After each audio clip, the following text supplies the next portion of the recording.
They say knowledge is power. But when it comes to money, knowledge is also freedom.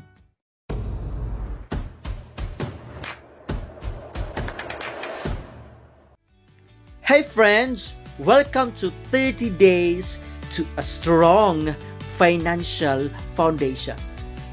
Today, let's talk about why financial education is more important than ever. The truth, schools teach us math, language, science, history, etc. But rarely how to manage money.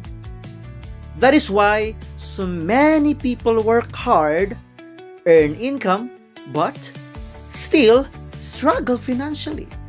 Financial education gives you the tools to, number 1, manage your cash flow. Number 2, avoid bad debt. Number 3, grow your money through smart investments. And number 4, protect your family's future.